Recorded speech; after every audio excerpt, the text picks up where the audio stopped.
pembangkit listrik dari apa? Harapan dan masa depan tercermin dari anak-anak sebagai generasi penerus bangsa. Aspirasi mereka menjadi bagian dari eksistensi Indika Energy selama lebih dari 2 dekade terakhir. Situasi dan perkembangan zaman menuntut kita untuk berubah. Begitupun juga Indika Energy yang terus berevolusi dan beradaptasi. Kami pun melakukan diversifikasi usaha, memperluas portfolio yang dimiliki, merambah ke berbagai bidang yang sesuai dengan kompetensi dan keahlian kami, serta meningkatkan solusi berbasis alam untuk menghadapi berbagai tantangan di masa mendatang. Di luar kompetensi kami di sektor energi, Indika Energy juga telah memperluas portfolionya ke sektor pertambangan emas, serta teknologi digital, di mana kami menawarkan solusi teknologi informasi yang inovatif, selaras dengan revolusi industri 4.0. Indika Energy juga merambah ke sektor infrastruktur, di mana kami membangun dan mengoperasikan terminal penampungan bahan bakar di Kalimantan Timur. Kami meyakini energi baru dan terbarukan akan menjadi bagian penting di masa depan energi Indonesia dan global. Karenanya, Indika Energy menghadirkan solusi tenaga surya di tanah air.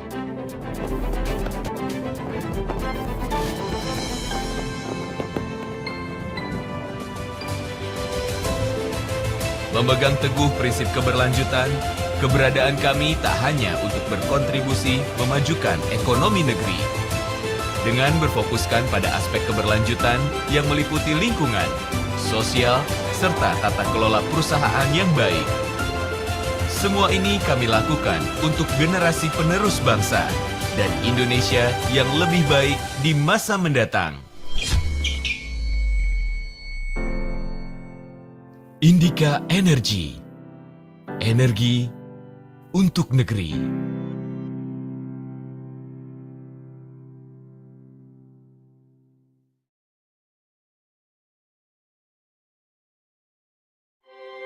Inspired by the everlasting golden rays of the sun, which gives light and life, Eka Jipta Wijaya began his business, now known as Sinar Mas, in the city of Makassar in 1938. Fueled by the founder's passion and indomitable spirit, Sinar Mas has now flourished into 7 main pillars of business that provide products and services to cater to daily necessities. First, Asia Pulp and Paper. Paper has become an integral part of daily life, from stationery to food packaging. To cater to this demand, Asia Pulp and Paper, Sinar Mas or APP, Sinar Mas, produces paper pulp, paper, tissue and plastic packaging, with sales to over 150 countries, while applying principles of sustainable forest management. Second, agribusiness and food. To cater to the demand for high-quality food and nutrition, Sinar Mas Agribusiness and Food has successfully produced high-quality palm oil derivatives. Sinar Mas, through Golden Agri Resources, operates integrated palm oil estates which focus on sustainable production of palm oil, while increasing production of high value-added goods, such as biodiesel, a renewable and sustainable fuel. Third, Sinar Mas Land. Everyone aspires to have a nice and comfortable home. Sinar Mas, through Sinar Mas Land, which operates in the developer and real estate sector, has developed a number of successful integrated towns and smart cities. Sinar Mas Land also develops hotel, industrial and business districts, as well as trade and shopping centers in Indonesia, other Asian countries and Europe. Fourth, financial services. Economic activities are part and parcel of our everyday lives. Sinar Mas, through Sinar Mas Financial Services, provides various services which include insurance, securities, multi-finance, banking, and other services to provide integrated solutions for the community.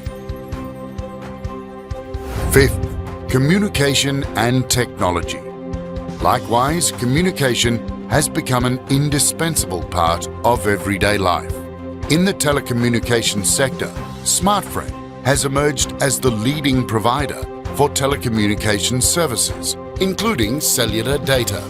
Furthermore, the arrival of My Republic has enhanced its offering with the provision of triple play services. In line with rapid technological advancement and digital transformation, Sinar Mas is steadfast in pursuing innovation and has spread its wings in the digital sector. Sinar Mas believes that technology innovation will play a critical role in shaping the future. Sixth, energy and infrastructure. Energy is essential to life. For this reason, Sinar Mas Energy and Infrastructure is a business pillar engaged in electricity generation, coal mining and trading, infrastructure and multimedia. 7. Healthcare. Sinar Mas continues to strengthen its commitment in the healthcare sector. Sinar Mas believes that access to quality healthcare is the foundation of a nation's resilience. In addition, Sinar Mas is dedicated to strengthening education initiatives so that the quality of skilled human resources can be improved. Through various social initiatives, Sinar Mas also endeavors to support the welfare of the community to build a better Indonesia. Every single one of Sinar Mas's business enterprises is established as an independent entity based on the same values and history, and as a brand, Sinar Mas is managed by the President Office, which bridges communication within the business pillars of Sinar Mas, as well as with external parties. Based on integrity, positive attitude, commitment, continuous improvement, innovative and loyal, Sinar Mas continues to grow both on the national and global scale. Sinar Mas, the nation's asset for the people's welfare.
Satu Indonesia, or Astra's unified spirit for Indonesia, exemplifies Astra's active role and contribution in the pursuit of nurturing the people of Indonesia. It brings every commitment, venture, and work under a common framework and creates added values for the nation's progress. Throughout the years, since founded in 1957, Astra has consistently shown real contribution dedicated to move Indonesia forward. As a company, Astra has grown and today manages over 180,000 employees and over 200 subsidiaries across the archipelago. In line with one of Astra's corporate philosophy, Catur Dharma values, to be an asset to the nation, Astra has an unwavered commitment to social contributions for Indonesia. The company's endeavors in this regard are designed to be effective and robustly structured, identifying 4 pillars of Astra untuk Indonesia Sehat, Astra untuk Indonesia Cerdas, Astra untuk Indonesia Hijau, and Astra untuk Indonesia Kreatif. Supported by 9 foundations under the company, Astra makes it a conscious effort to take an active part in and dedicating its ideas and work to the nation for a prosperous and dignified Indonesia. Astra untuk Indonesia Sehat. The well-being of a nation lies on the well-being of its future generations. To ensure it can be achieved, the health of mothers and children are a priority of Astra untuk Indonesia Sehat. Astra is committed to protect and improve their health as they form healthy communities and societies. In turn, Astra believes they determine the quality of our overall well-being. Astra untuk Indonesia Cerdas. Greater access to and improved quality of education and vocational skills open the doors to better life quality. Astra is therefore committed to shaping smart, self-reliant generations. Astra works to tap into the knowledge and skills of Indonesia's human capital. As education in Indonesia is important for Astra, Astra ensures that Indonesian children can benefit from quality education as a tool for them to transform their lives for the better. Astra untuk Indonesia Hijau. A healthy and clean environment are essential for us to move forward in life. Through Astra untuk Indonesia Hijau, Astra acts upon its commitment to creating a healthy, safe, and sustainable environment. With global warming presenting real threats to our planet's survival, Astra is actively involved in various programs for a greener Earth as part of its contribution to improving the quality of our environment. Our planet and the future await us and the millions of other beings on Earth. Astra untuk Indonesia Kreatif. Through Astra untuk Indonesia Kreatif, Astra is on the ground working alongside communities to improve their prosperity by helping and facilitating small and medium businesses all over Indonesia. Astra provides training, coaching, funding, and equipment suited to the needs of the beneficiaries with one goal in mind: raising the nation's prosperity by creating excellent human capital and decent jobs. 133 Kampung Berseri Astra across 34 provinces focus on the development of villages based on 4 pillars, which include entrepreneurship, health, education, and environment.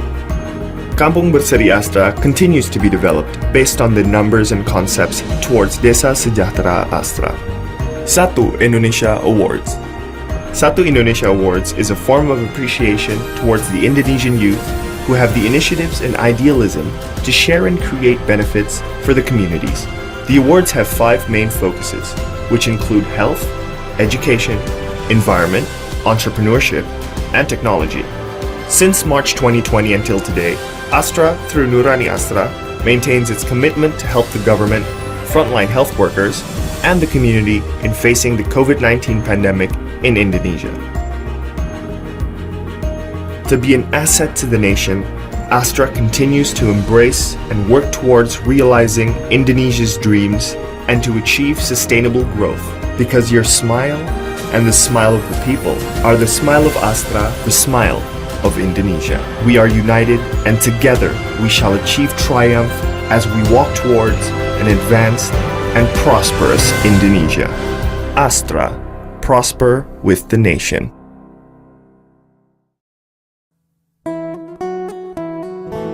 Memberikan energi dapat diwujudkan dalam berbagai aspek dalam kehidupan kita. Melaju cepat, dinamis, dan relevan sesuai dengan perkembangan zaman. Memberikan energi untuk masa depan Indonesia yang berkelanjutan. Ya, keberlanjutan itu sangat penting sekali ya buat Indika Energi ya. Dan itu mencakup bukan hanya di operasional kegiatan usaha yang saat ini saja, tetapi juga untuk pengembangan bisnis di masa mendatang gitu ya.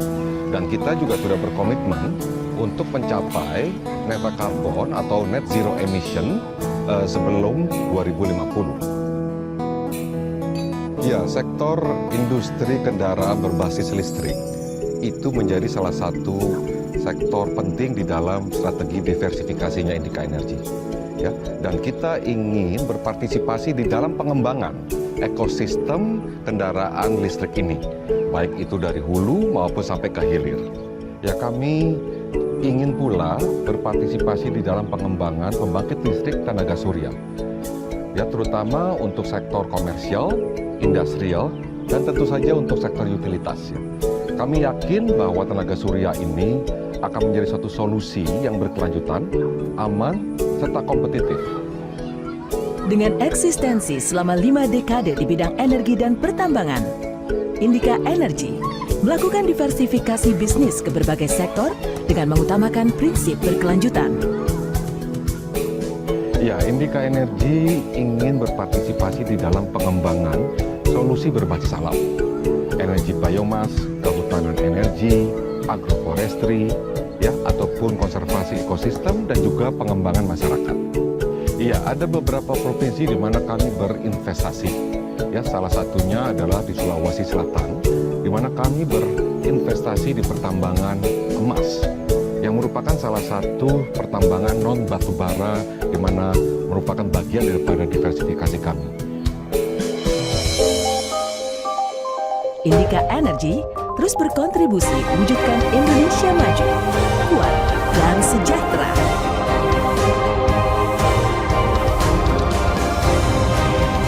Memberikan energi untuk masa depan Indonesia yang berkelanjutan.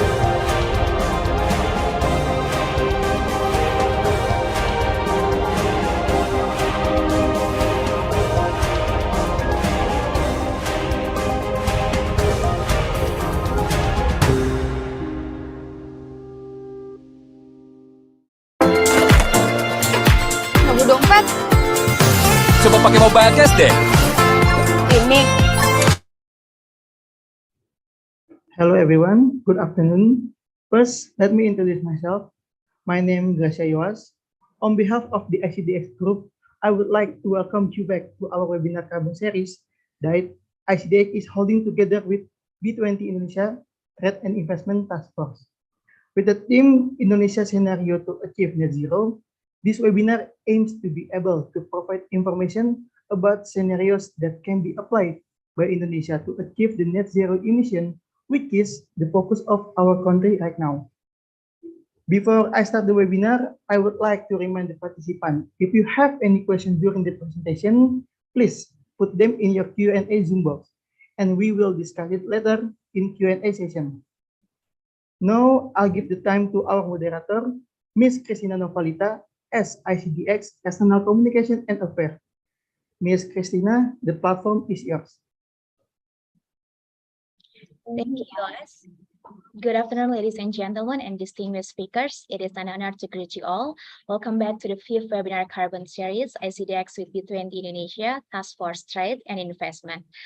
Allow me to introduce myself. My name is Christina Novalita, your moderator for today, and I also would like to greet our guest of honor who will give their remarks on today's webinar, Her Excellency Ibu Mari Elka Pangestu, World Bank Managing Director of Development Policy and Partnership, His Excellency Bapak Medril Zam MPE, Director of the Environment of Bappenas, and Her Excellency Ibu Diah Roro ST, LCDI Commissioners and Member of Green Caucus of the Indonesian Parliament House. As the theme of today's webinar, in the Indonesia scenario to achieve net zero, a transition to net zero emissions would entail an economic transformations that would affect all the sectors of economy, either directly or indirectly. Achieving net zero will require transformative changes regarding carbon pricing, cleaner energy, and a green economy. These transformations comes with both opportunities and risks. But before we go deep further, we are going to watch the opening remarks from Her Excellency Ibu Mari Elka Pangestu, World Bank Managing Director of Development Policy and Partnership.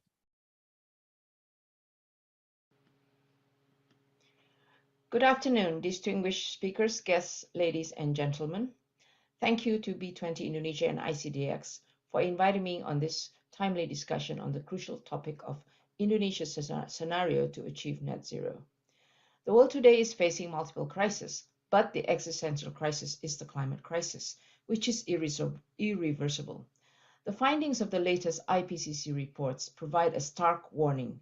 It is critical to decarbonize our economies at an accelerated pace and scale and reach net zero emissions by 2050. We need to immediately take steps in the restoration of our planet, and it must be backed up by strong policies and actions that country and global level to deliver net results and financing of transformative investments. Taking Indonesia as an example, the country announced its updated nationally determined contribution to reduce carbon emissions unconditionally by 29% and 41% with international assistance by 2030. Indonesia also recently adopted its long-term strategy on low carbon and climate resilient development 2050, which outlines the goal to reach peak national GHG emissions by 2030 and progress further toward net zero emissions by 2060 or sooner. The key challenge for Indonesia is to implement policies and reforms to achieve these targets and attract the needed transformative investments, especially in the food and land use and energy sectors. The Minister of Finance, Sri Mulyani, has estimated that to reach the 2030 NDC target alone, the country would need at least $310 billion. The sources of finance will come from public funding, from the government budget and multilateral and regional banks, as well as bilateral ODA, and from mostly the private sector through investments and carbon credits from emission reduction. As developing countries undertake more low-carbon projects and policies as part of their NDC implementation, they have an opportunity to monetize the resulting emission reductions. In this regard, Article 6 of the Paris Agreement will be important because it allows our country to both purchase and sell carbon credits. The revenue from selling credits at the best price can finance and expedite technology development and other costs inside the country, while we might also purchase credits from other countries in the region where abatements are lower. Participating in the Article 6 mechanism can also support multiple policy objectives in Indonesia. Sectoral characteristics and the availability of abatement technologies should therefore be considered when defining sectoral emissions and identifying policies to drive transformations. Achieving net zero globally means that all countries should act immediately, but not all will achieve net zero simultaneously. It depends on each country's capabilities, development levels, historical emission levels, financial capacity, and carbon removal potential. Developing countries may need to take a slower pace due to institutional or capacity limitations. It is estimated that it takes between US $1 trillion and US $4 trillion per year for developing countries to reduce carbon emissions. Therefore, it is necessary that all forms of international cooperation, including through carbon markets, must be enhanced to support developing countries in the transition to net zero. The voluntary carbon market reported transaction volumes of more than 100 metric tons of carbon dioxide equivalent in 2019, an increase from 6% from 2018. This was driven by an increasing volume of transactions for renewable credits, while transactions for agriculture, forestry, and land use decline, despite the fact that their market values are double that of renewable energy. This shows that the demand for forest credits from developing countries remains very strong. While with its potential for natural resources, Indonesia and other similar developing countries have the opportunity to truly achieve resilient and inclusive low carbon development in line with sustainable development goals. Therefore, carbon pricing can be an efficient instrument able to provide incentives for emission reductions and removals, drive behavioral change, technological innovation, and investment decisions. Some of the roles of carbon pricing. First, carbon pricing can raise government revenue to finance emission abatement and removals in sectors not covered by carbon pricing systems. Revenue can also support a just transition by channeling investments to populations affected by climate change and abatement measures. Second, within companies, carbon pricing can drive innovation and efficiency improvements. The use of an internally applied carbon fee can generate funds for investment in further abatement or research and development. International carbon credit markets and results-based financing help financial flows to climate solutions in developing countries, including protecting carbon stocks and enhancing removals for low carbon development and supporting the commercialization of emerging technologies. Based on our Carbon Pricing Leadership Report 2021, carbon pricing has been proven effective at reducing emissions. However, as of 2022, only 4% of emissions attracted a price sufficiently high to limit the global average temperature increase to less than 2 degrees. Countries will need support and capacity to develop a well-designed and predictable carbon pricing reforms. This needs to be done by, firstly, creating carbon markets, including to do the monitoring, reporting, and verification mechanisms, and establishing registries.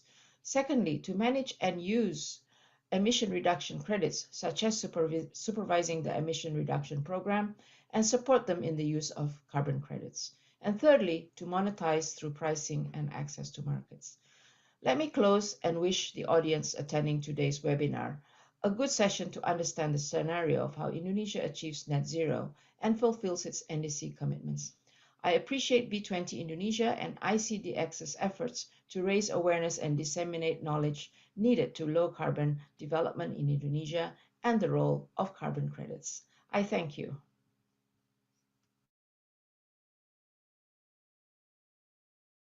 Thank you, Ibu Mari, for the remarks. Ibu Mari mentioned that some of the roles of carbon pricing can raise government revenue to finance emissions abatement and removals in sectors that are not covered by the carbon pricing system. Revenue can also support a just transitions by channeling investment to populations affected by the climate change or emissions abatement measures. How exactly did our government set the scenario for Indonesia to reach net zero in 2045? Let's hear the remarks from Bapak Midrilzam, MPE Director of the Environment of Bappenas. Ibu Mari Elka Pangestu, World Bank Managing Director of Development Policy at Partnerships, Ibu Diah Roro Esti, LCDI Commissioner and Member of Commission 7 of the Indonesian Parliament House, Honorable Speakers, distinguished guests, ladies and gentlemen. Assalamualaikum warahmatullahi wabarakatuh. Salam, Om Swastiastu, Namo Buddhaya, Salam Kebajikan. Good afternoon to all of you. Ladies and gentlemen, firstly, I'd like to express my appreciations to the B20 Indonesia Trade and Investment Task Force and Indonesia Commodity and Derivative Exchange for hosting these webinars on Indonesian scenarios to achieve net zero.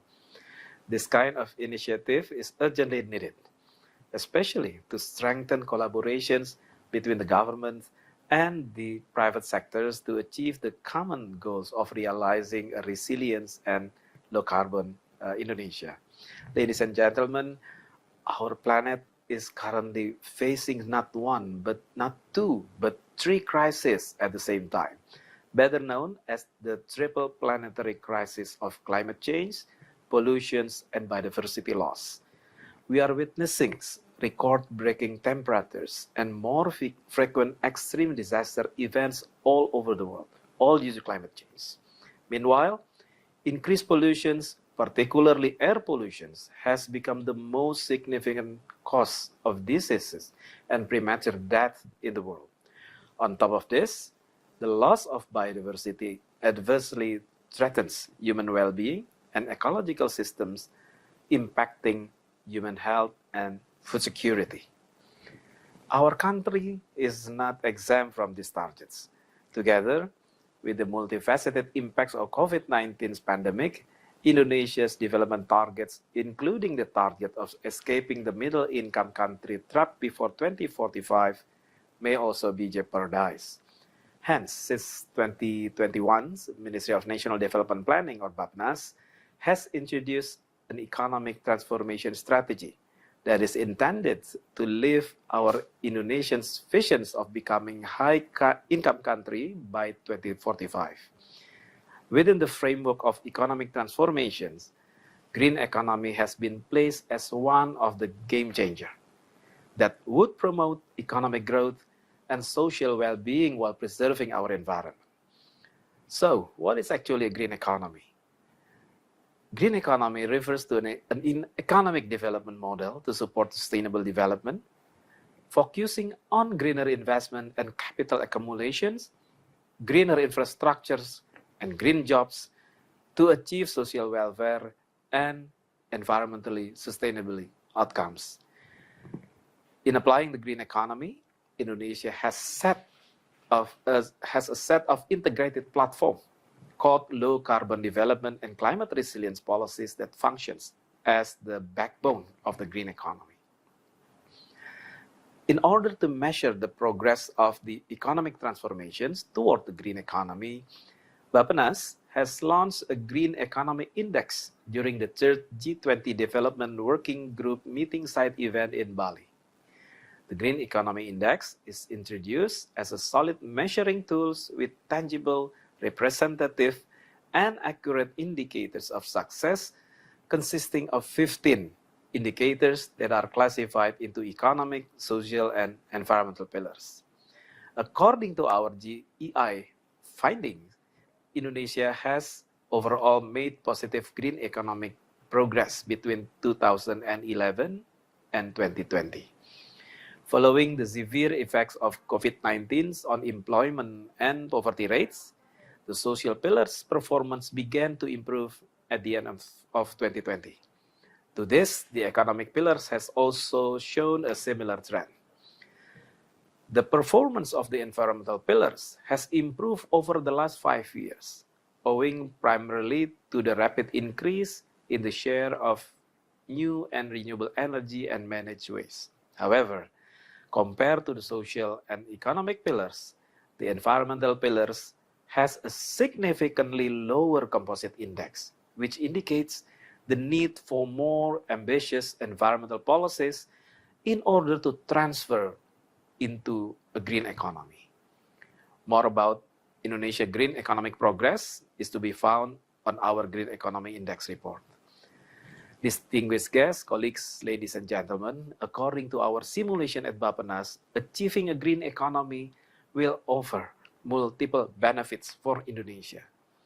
These benefits include a higher GDP growth of up to 6.5% per year until 2050, 1.8 million additional green jobs in 2030, and a greenhouse gas emission intensity reductions by nearly 68% in 2045, indicating that our country's economy and productivity can continue to grow as GHG emissions are reduced. Also, shifting to a green economy will enable Indonesia to reach net zero emissions by 2060 or sooner, as committed by our President Joko Widodo during COP26 last year.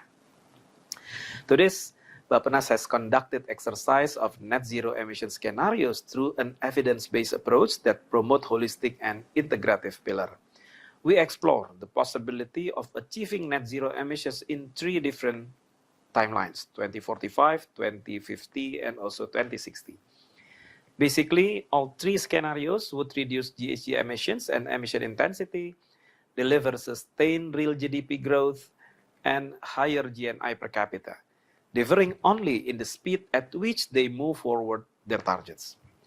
While the earlier the better, achieving net zero emission as early as 2045 would mean more rigorous and ambitious policy interventions, as well as priority shiftings are also needed. And what would such interventions look like under different net zero emission scenarios? In this case, Bappenas has launched a platform called Ganapati that allows users to simulate low carbon policy scenarios across key sectors of FOLU, energy, waste, and industries to achieve net zero emissions. For instance, to achieve net zero emissions in 2045, Indonesia needs to strengthen its energy policy by gradually reducing energy intensity by 2% annually by 2030, utilizing 97% renewable energy, and accelerating coal phasing out by 2045. Well, the question remains whether such scenario planning is realistic when countries around the world, including Indonesia, are experiencing very high pressures on energy and food security issues at the moment. Will these situations put our ambitious targets in jeopardy? Well, then it depends on how strong our commitment is to realize the net zero emission policy scenario to be consistently implemented in a just and fair transition manner.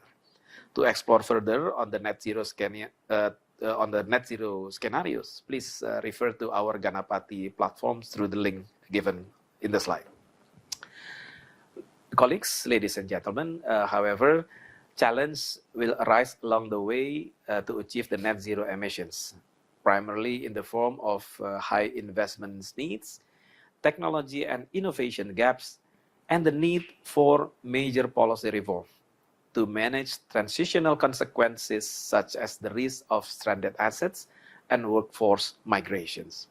On the other hand, transitioning to net zero emissions will provide countless opportunities, including additions of green jobs in key sectors, decarbonizations of urban areas with green buildings, electric vehicles, and renewable energy utilizations, as well as carbon pricing implementations and the rise of the ESG trends that can increase low carbon funds and change consumers and business behavior in the long run. Ladies and gentlemen, strong collaboration is necessary to achieve the goal of green economy towards net zero emissions, as shown by the pentahelix interaction concepts. The government, business, academia, media, and community all play strategic roles in the pentahelix approach and can work together to produce robust research, innovations, and inventions to address current development challenges. Specifically, within the public sector, within the public-private collaborations, the government strives to boost the private sector's confidence to switch and support the net zero emission transitions through the development of incentive schemes, appropriate regulations, and other enabling conditions. Meanwhile, the private sector is expected to continue to be proactive in implementing sustainable business methods through circular economy practices, green investment, ESG compliance, and other similar means. Therefore, in this opportunity, I'd like to invite all of you to enhance our cooperations and unite our collective efforts in succeeding the green economy towards net zero emissions in Indonesia. I hope this event can be a platform to discuss constructive inputs on accelerating net zero emissions policy to create a better and a greener future for Indonesia. Thank you very much. Wassalamualaikum warahmatullahi wabarakatuh. Thank you, Pak Medrilzam, for the remarks. In his remarks before, Bapak Medrilzam said that Bappenas has launched a platform to exercise and stimulate a low-carbon policy scenario to achieve NTE as soon as 2045, called Ganapati, and also set the sectoral low-carbon policy to achieve NZE in 2045. These sectors comes from energy, land use, and waste management. We will hear how the private party from these sectors takes part in achieving net zero emissions. Our first speaker is Ibu Elim Sritaba, Chief Sustainability Officer, Asia Pulp and Paper, and I will read her short profile. She's one of the leading Ibu Elim Sritaba, CSO of Asia Pulp and Paper, one of the leading forestry pulp and paper companies globally, and she was responsible for leading the implementations of APP's forest conservation policy at Sinarmas Forestry since its launch in 2013, and she is currently served on the board of Indonesian Global Compact Network and is the deputy head of the Permanent Committee for Climate Change under the Indonesia Chamber of Commerce. Ms. Elim is also one of the advocates under the G20 Empower. To Ms. Elim, the platform is yours. Okay, thank you, Christina. Good afternoon, ladies and gentlemen. I think first of all, I also would like to thank for ICDX to invite me to share how private sector and what is APP's journey to achieve net zero. Can you go to the next slide? So this is our sustainability journey. I will not explain one by one, but in the first, I think, decade, APP has been focused to make sure to prepare all the system. And our journey basically started in 2012 when we established our roadmap vision 2020, and several flagship program being established during the year and until 2020. And basically we already start to think about how to going to net zero since 2018. And we start with the internal workshop on how we prepare our company going to net zero and what will be the medium goals that we can set for going to net zero. So next, basically we continue our journey by establish Sustainability Roadmap Vision 2030, which is consists of 3 pillars, and that's the which is we have a great confidence that our target will achieve, and we understand the risk of not achieving our own targets can bring too much negative impact to us. And of course, a global push that we are also just now already listened from our 2 keynote speaker that I think a global issue, which is a part of our responsible also to support. And 3 pillars, production, forest, and people, address how our production also will produce less carbon products, which is less, our targets is reduced 30%, and where the materials are sourced also from responsible managed plantation, as well as contributing to the welfare of the local communities. Next. I would like to explain also the achievement so far. This is all the numbers based on our sustainability report and achievement by end 2021. So in the first pillar, one of our focus on this pillar is reduce 30% by 2030. And so far we already reduced by end 2021 30% carbon reduction, which is almost halfway meeting our 2030 target. And now we also, together with our consultancy partner, we also have taken a look our performance and how we can even exceeded our 30% going 2030. And I think this, of course, we starting with focus on the energy efficiency, water intensity efficiency, and also waste to the landfill. And we know that to maintaining the reduction of water intensity is in the quality of emission and effluent and more efficient use of material within our process. So this is the track to make our SRV 2030 commitment, and how also we can strengthen the progress. Next. On the forest management, like what Pak Medril also mentioned, that as a business we continue to maintain our sustainable forest management, how we make sure that our supply chain free from deforestation, and we also develop several tools to ensure that we can ensuring all our supply chain will comply to our commitment. And within our included establish the integrated fire management as a part of our sustainable forest management, using certification as our verification to make sure that we continue to make a continuous improvement. Next. The third pillar is a focus on the people and how we can also, we know that people is aspect for our vision as well, which is we know that for within the forest a lot of community, and we also established several flagship program to achieve the sustainable livelihood program. And we have a flagship program, go to the next slide. We established this flagship program in 2015 and start to implement it in 2016 to target 500 villages and allocated $10 million. And now we already reached almost 400 villages involving more than 30,000 farmer and included the more than 90 women groups. And of course, we are not working alone.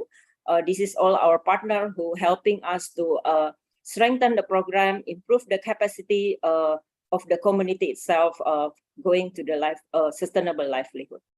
Next. The other, I think transparency is really important, and how we monitor all the implementation.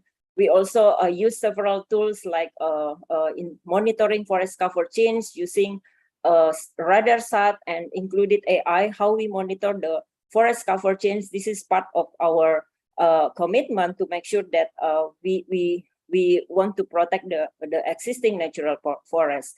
And also we conducted stakeholder annual forum to invite all our stakeholders to report our progress and also provide to also provide feedback to us to strengthen our implementation.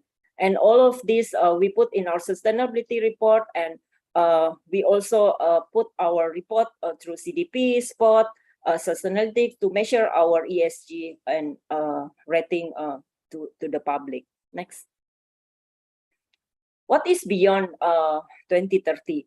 So we aim to achieve net zero emission by 2050 based on the SBTi framework. And of course, like what just now Bu Mari said, that carbon pricing is really important because of that's part of the transition going to net zero. Because we know that the technology or the available technology for industry, especially for our old mill, which is right now a lot of, I mean, some our old mills still rely on coal, but our new mill in South Sumatra basically already more than 95% using biomass. But we are sure that this through strategy optimization of efficiency within the operation and also increase the carbon sequestration, enter the carbon project is a part of our strategy going to net zero. Next. We know still a lot of challenges in terms of production in our old machine, power plant, and how we can find the right technology to replace all the old. And we know that limited resources because of the first we thinking about the biomass and of course solar. We know that solar PV is not really efficient is too high cost to in terms of volume to cover the industry. Next. This is we know that some expert already give some alternative for Indonesia how we go for pathway of net zero emission, carbon capture and sequestration, and also the direct capture CCUS, and I think a lot of alternatives already there technology, and our thinking that this is not couldn't be happen by alone with the industry, but we have to work together. Next, I would like to show that how the scenario of Indonesia net zero emission going 2060 per energy sector, and we know that electricity is the biggest contribution, and pulp and paper basically is very small, but we know that we also have to contribute to this net zero commitment. And next, I think, yeah, what I want to say that there is no one path to zero emission. I think and included all the challenges, and right now Pak Medrizal also already mentioned some alternatives already ongoing, and of course we need there are three key that we need to focus on. The first one, the adjustment of our policy, included the carbon pricing, how we can also implement together going toward the net zero. The second is about the financial access, about how we can choose the technology as included the feasibility study. The third one, I think, should be the talent preparation. If in the future we use, for example, long-term, the government decided for use nuclear or hydrogen. So we need the talent prepared from now. So that's from the view from industry, and what we can do from now to medium.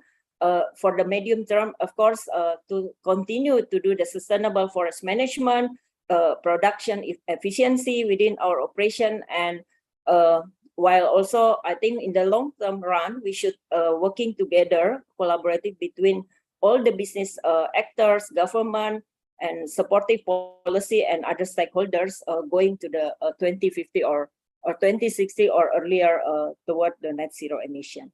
Thank you. Thank you, Ellen, for your presentations. And I have noted some of the key summary from the presentations that IPPU Sinarmas Sustainability Roadmap Vision in 2030 include 3 pillars, which is productions, and then forests and people.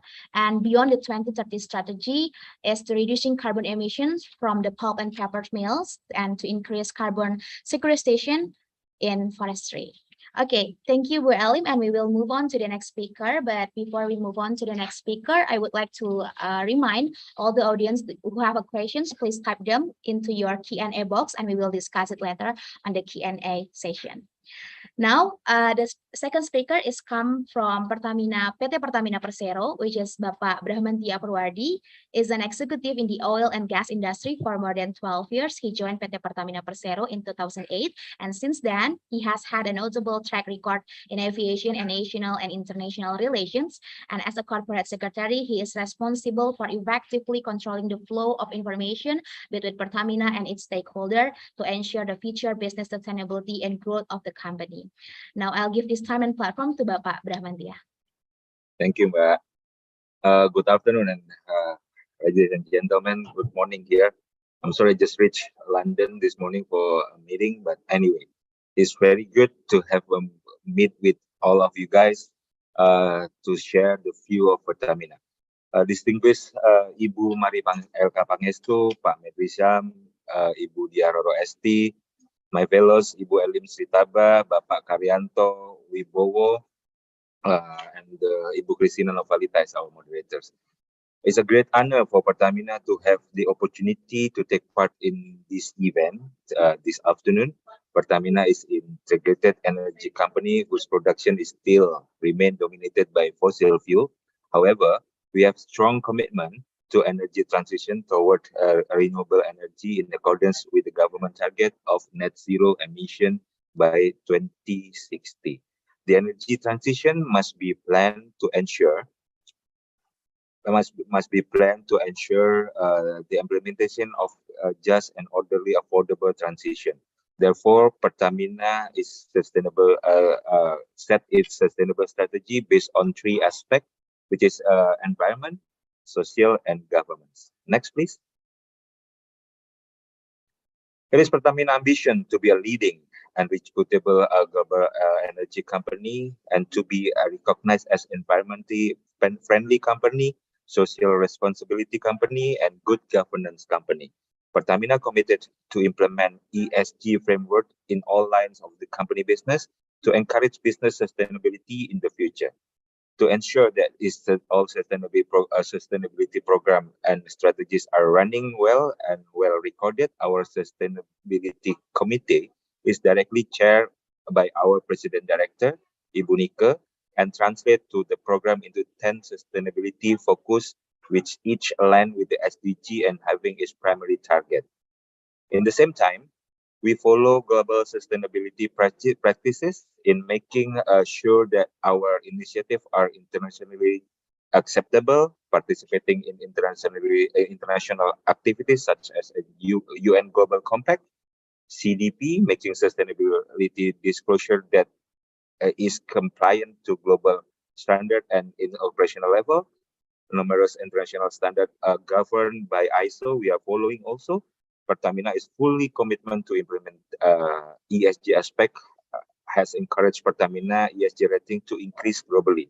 Pertamina has received the ESG risk rating by Sustainalytics of 28.1 and is considered to be a medium risk for their sector. Sits along the global energy players such as Repsol, Eni, Total Energies, and others. Our initiative in climate has brought us to be at the rank of 49 out of 100 oil and gas companies rated by World Benchmarking Alliance in the climate energy topic. Next. As a part of Pertamina commitment, we are actively contribute in energy sustainability and climate task force in the B20. And as we know, that Bu Nika Widiawati, our CEO, is the chair of B20 on the task force energy sustainability and climate. Therefore, we knew that actually as a G20 leader, we are focused in the three global issues: energy transition,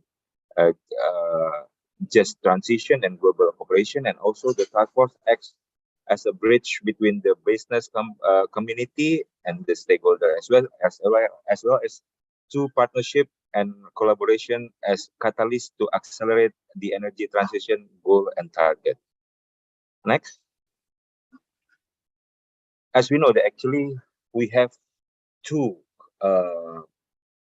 challenges in Indonesia. First is geographically challenge, and secondly is a demographic challenge. Pertamina roadmap to energy transition is basically aligned with the Grand National Energy Strategy. The vision of the national strategy is the realization of national energy mix based on the principle of justice, sustainability, and environment insight to create resilient independence and energy sovereignty. Challenge in the future related to increased energy demand, limited energy supply capacity need to be resolved by all related stakeholders, including us in Pertamina. To overcome this issue, Pertamina has target to significantly increase oil and gas production, but at the same time, Pertamina revamp and develop our refineries into green refineries and actively participate in developing EV battery ecosystem, accelerate coal to DMA initiative program, build new gas transmission and distribution as the part of energy transition, including city gas for household, develop LNG business, and methanol plant for gasification. Next. In this presentation, we would like to inform that in energy sector, the government has an ambition of reduction as much as 314 million tons of carbon dioxide equivalent in 2030, of which 183.66 million ton or more than 50%, which is a target for new and renewable energy sector. This ambition is then translated into roadmap to Indonesia energy transition called the National Energy Grand Strategy. In this roadmap, it is stated that from the current state of energy mix, which is still at the level of approximately 12%, it will be increased until 23% by the years of 2025 and continue to increase until it's projected to be at the level of 31% by the years of 2050. Through the NRA development roadmap, the government believes that the energy sector will reduce emission by 314 until 398 million tons of carbon dioxide. Next. Pertamina, as a state-owned company, extends its leadership in Pertamina energy industry by stepping up its effort to contribute to the progress of energy mix. We are committed to develop new and renewable energy aggressively to increase the NRA product mix with, from 1% in 2021 into 17% in 2030. Pertamina committed it is aligned with effort to use domestic resources to supply domestic energy toward green development and decarbonization. For the target, Pertamina now allocates capex of 14% for clean, new and renewable energy. It is much higher than the average investment in oil company, which is averagely in 4.3%. Next.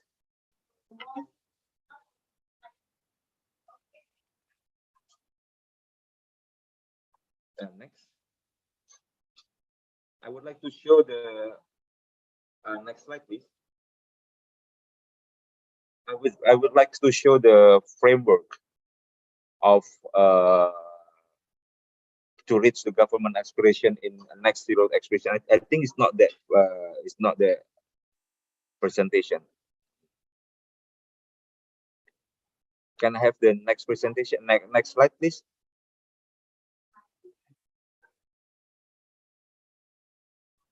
No, the one with the to reach next zero. Yes.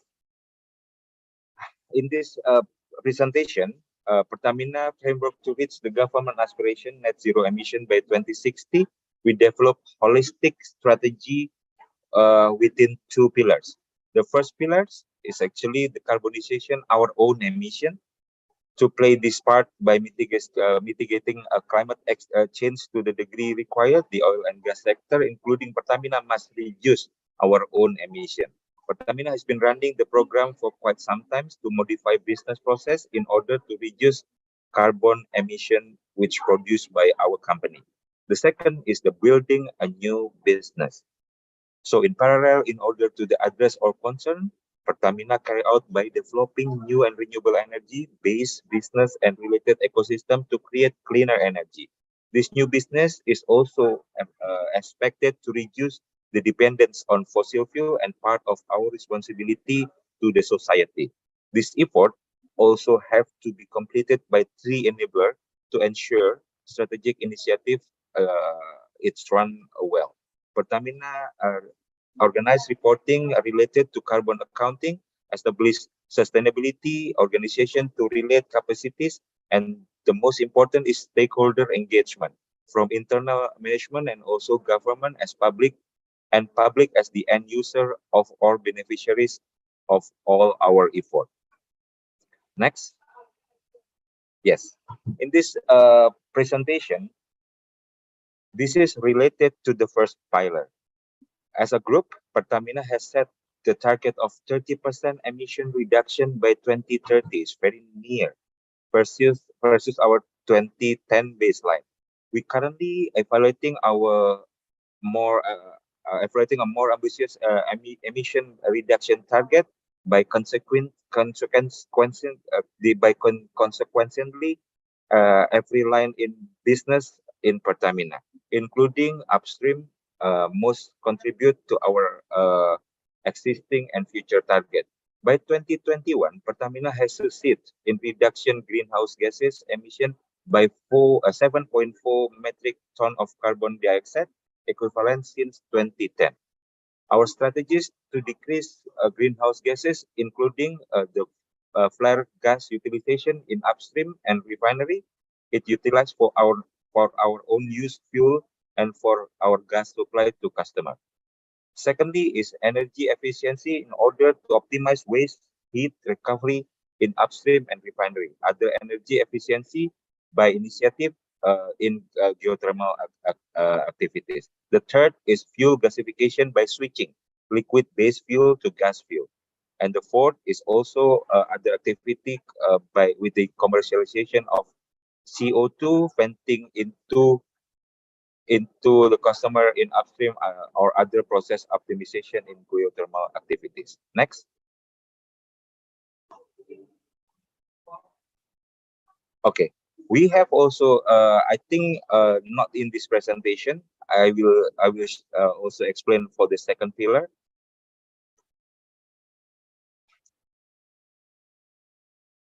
Next, please. Or prior this, the one who with blue and green.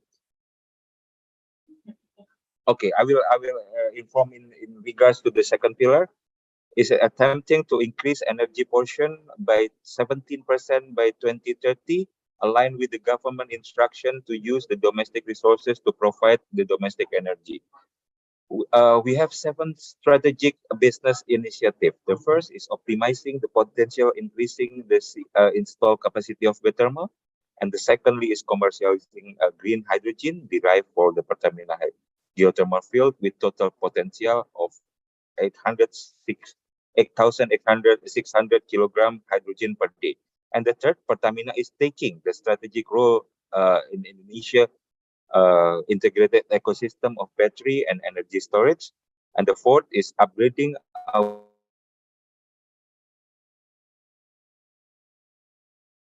produce a green fuel. And the fifth is developing bioenergy in form of biomass and bioethanol. And the sixth is we continue to scale up the utilization of new renewable energy for power generation. And lastly, number 7, going us to reduce our carbon footprint, we have implemented the carbon capture in several oil and gas. And lastly, next, in the book Blue Carbon, next page, please. The one who's having the moving forward. Next, yeah. I think after this, another page, please. Yeah. Pertamina is also initiated a blue carbon project to contribute net zero emission. We launched in this year and we are running until 2020.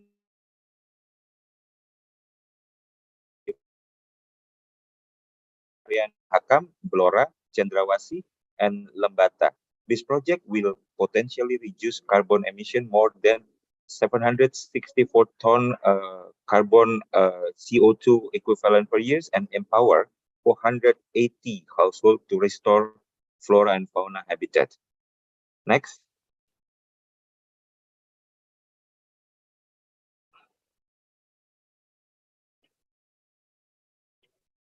Next, please.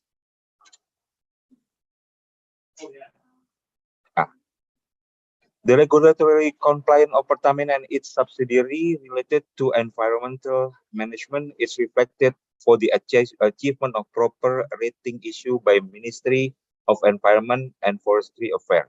During these 3 years, Pertamina successfully increased proper goal achievement.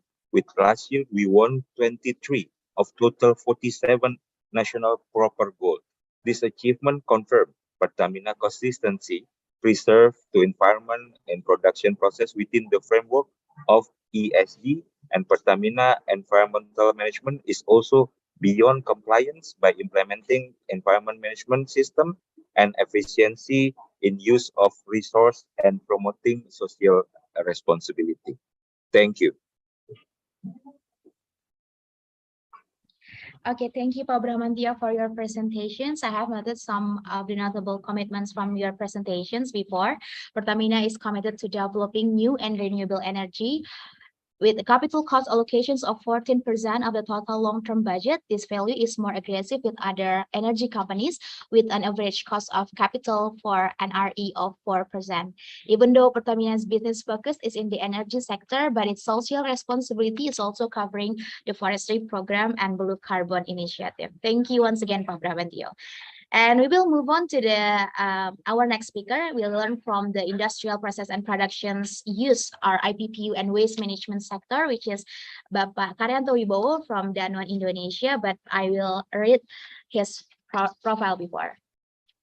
Our third speaker, Mr. Karyanto Wibowo, is the Director of Sustainable Development of Danone Indonesia, and he is also Head of Sustainability Working Group Eurocharm Indonesia and B Corp Movement Builder, and Chairman of PRAISE, which is Packaging and Recycling Alliance for Indonesia's Sustainable Environment. Beside his corporate life, Mr. Karyanto actively engaged in inclusive educations for vulnerable communities by founding a school for the children of waste pickers. To Mr. Karyanto, the platform is yours. Hello, good afternoon. Thank you, Christina.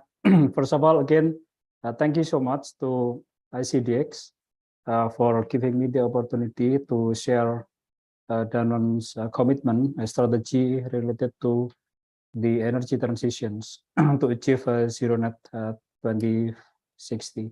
So if you don't mind, I will share my slides. Is that okay? Yes, Pak, please.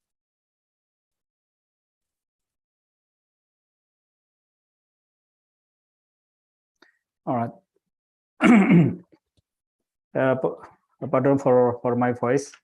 Okay, quick one, just to give you introductions on Danone. So basically, we have been in operation in Indonesia quite some time ago. Our presence is really due to M&A, merger and acquisitions. There are several brands, mostly Indonesians, which is, I believe you all understand and also know this the brand. Basically, we have Aqua, we have SGM, Pipilak, and also Nutricia product. So we are operating in many different provinces in Indonesia regions. All of our product is basically in the healthy categories. We have 35 plants. Of course, we are working with so many partners from supply to to sales, which is working together with more than 1.5 outlets, impacting more than 2 million people working together with us, and then we have more than 15,000 employees all over Indonesia. So this is basically our strategy related to a planet. So we are focusing on the 4 elements or 4 pillars. The first one, of course, the most pressing issue that we face together, which is on the climate. We have the ambition to be fully, I would say, circular in terms of the climate, achieving net zero by 2050. And then on water, water is very important, resource for us and also for communities. We would like to be a positive water impact by 2030, bringing back or giving back more than we take. And then on the packaging, Christina mentioned about the waste. Yes, definitely. We use quite a lot of packaging, mostly plastic. Therefore, addressing the waste through the circular economy approach is very essential for us.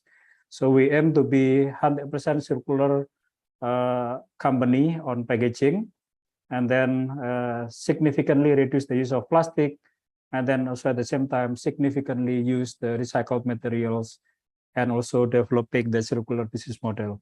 I will come to that later part. And then we have quite significant as well raw materials for our nutrition product. Of course, in this case, we work with our farmers to develop more on regenerative agricultural practices.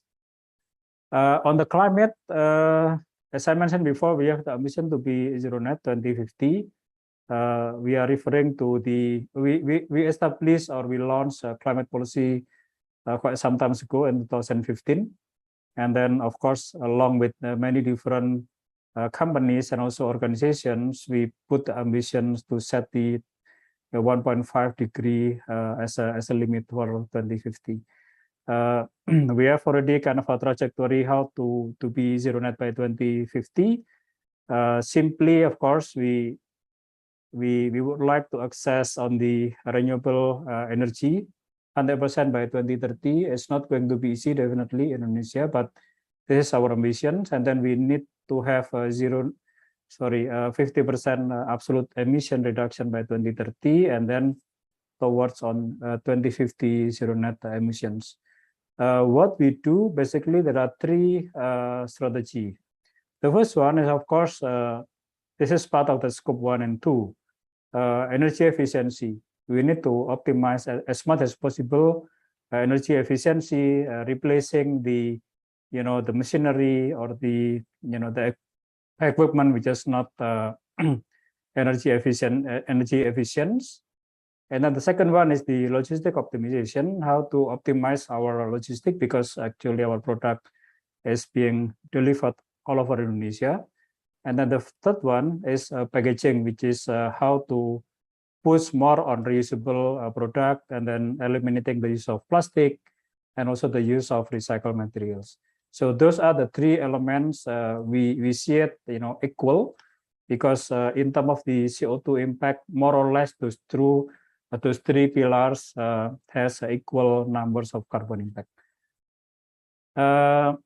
Okay, I go to the second pillar, which is more on assessing the renewable energy.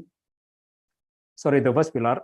So which is I believe we all are exposed on how challenging, the access on RE in Indonesia.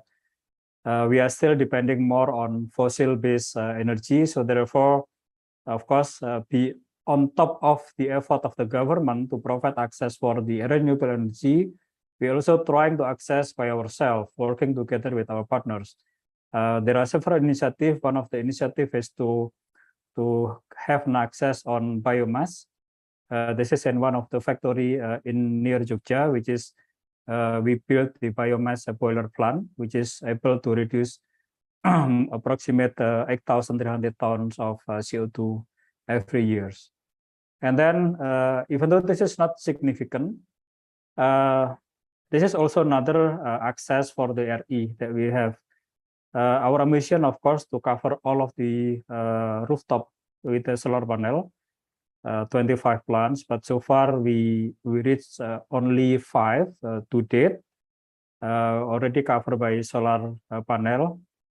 This solar panel, to be honest, it is not significantly affecting our energy reduction, more or less about 15%. But of course, we have the ambitions to go for all plants to have an access on solar panel. However, of course, I believe, and then we can also discuss later part. Still, there are so many challenges on accessing the this renewable energy from the solar because of the policy, because of the things that we need to work together with regulatory, including PLN, how to move forward on this solar rooftop.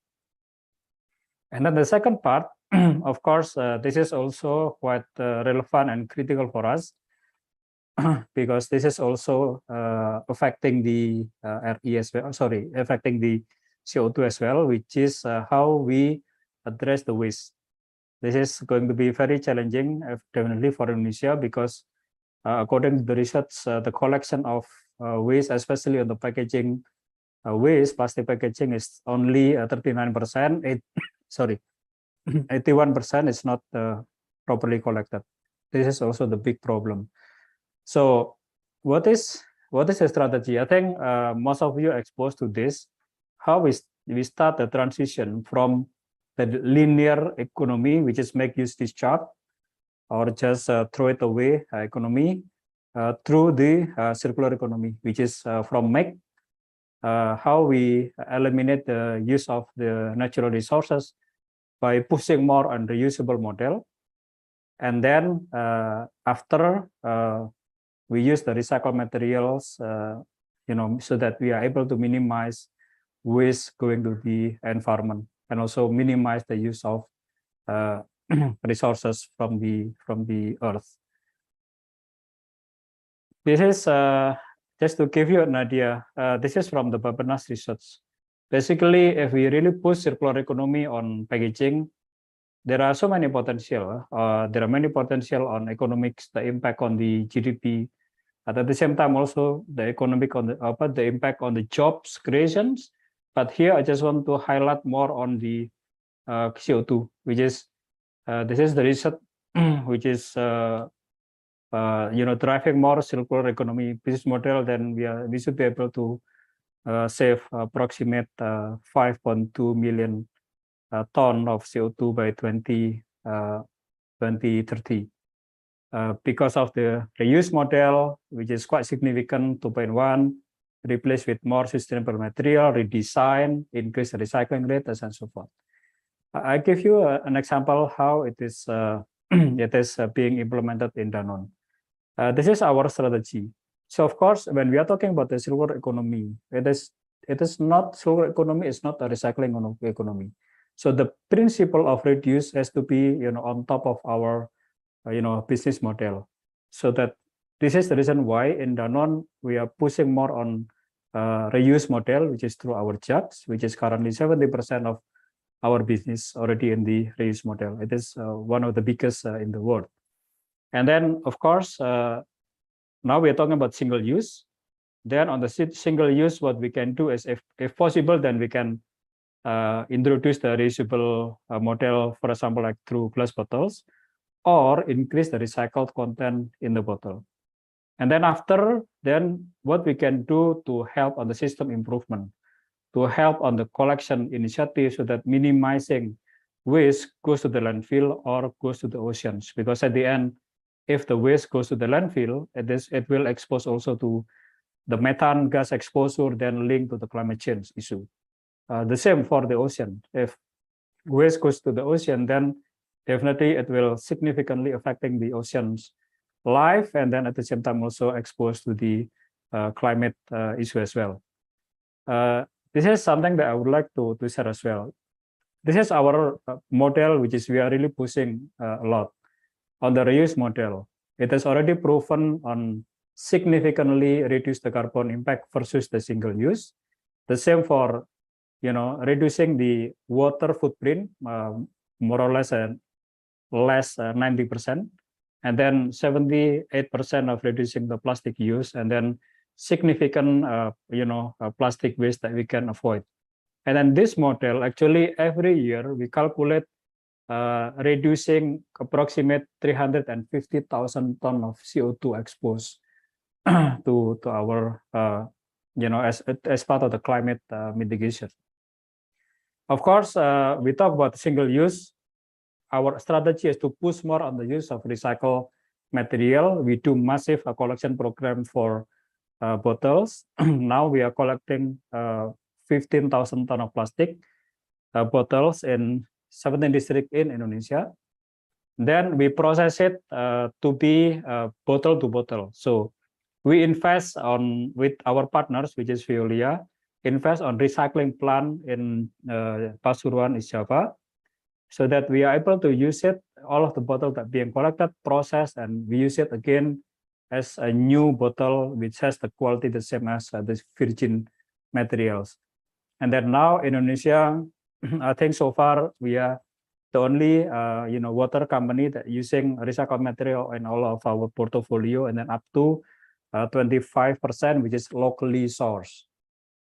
And then I mentioned before, this is also another effort that we help the government on waste collections. So eliminating waste goes to the landfill, so that minimizing the exposure of methane gas to the atmosphere. So it will also help reducing the impact on CO2.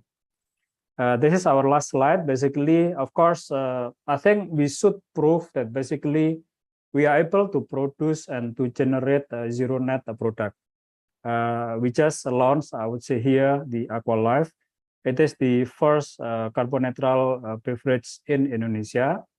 It is happening because we really optimized our energy. We access for the renewable energy. We use the recycled materials and also the logistic optimizations. But of course, still there is a remaining, which is the we do offsetting carbon sequestration through the conservation initiative. I think this is for the discussion. We have we discussed about the climate change, but I take this from the PwC research, which is so far only 9% of the Indonesian CEO considered climate change as part of the business strategy. So this is still a homework. Of course, our task is to keep promoting the climate change, how industry or business use or consider climate change as part of the business strategy. And of course, this will be part of our, I would say, movement mentioned by Pak Medrizal before. Private sector can be part of the solution. So that's all our presentation, and looking forward for the discussion. Thank you. Thank you, Pak Karyanto, for your presentations. I have a summary, some of your presentation that then is focused in 4 nature pillars, which is climate, water, circular economy, and agriculture. And your circular packaging strategies able to reduce 70% of the packaging with reuse and refill models. And also there is interesting line from you before that we have to breeding more and giving more than we take. Now we will move on to the questions and answer sessions, and I have compiled some of the questions for the speakers. And the first speakers, because Bu Alim need to move on to the next meeting, will be for Bu Alim.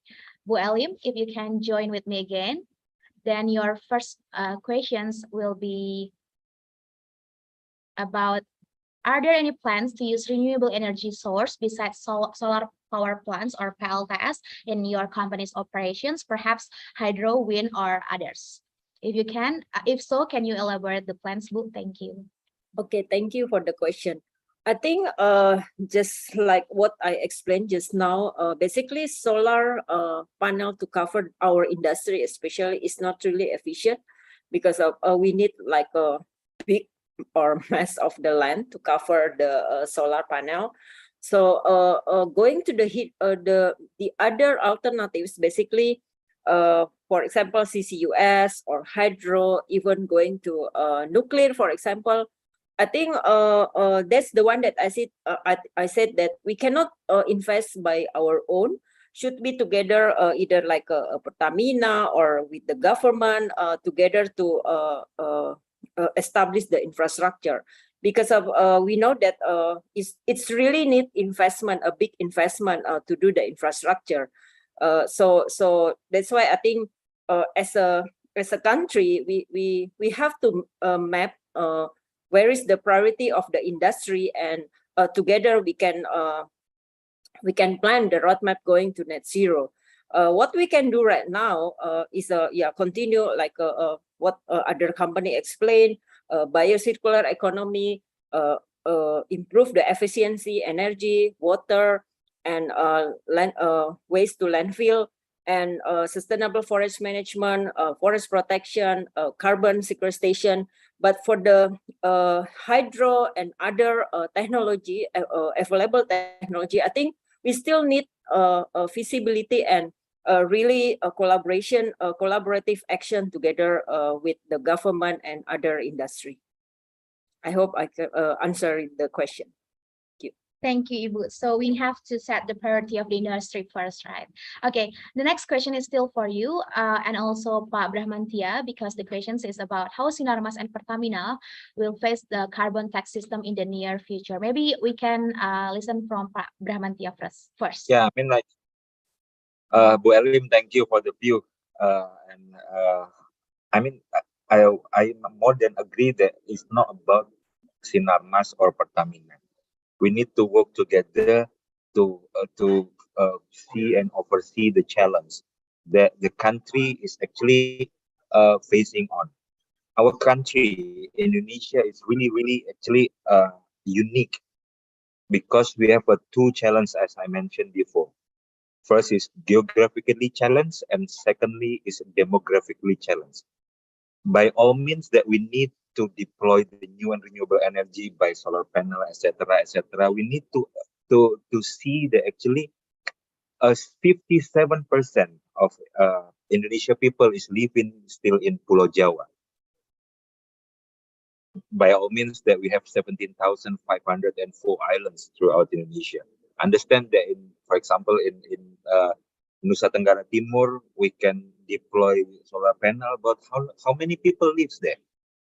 This challenge in regards to the carbon credit and everything, we need to tackle, and we need to sit together with the governments to do the better plan to move the people. We call it transmigration before, just to make sure that every island have its people and enough people and enough resources to develop the new and renewable energy. Back to the carbon credit.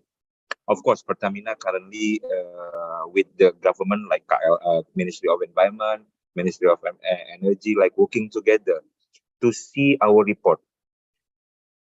Are we have like enough or plus or still par or under? This is interesting that actually by every years we need to sit together with a big company like Sinarmas and others, Danone, for example, to see, to complement each other, to help each other, and to give the recommendation to the governments. What can we propose to make the net zero emission faster. For Pertamina, currently we are not talking about changing directly to the new and renewable energy such as solar panel, etc. We have gas. We have the transition through gas first. We use gas for the green hydrogen, for example. And we develop the petrochemical to support, for example, the Danone or also Sinarmas.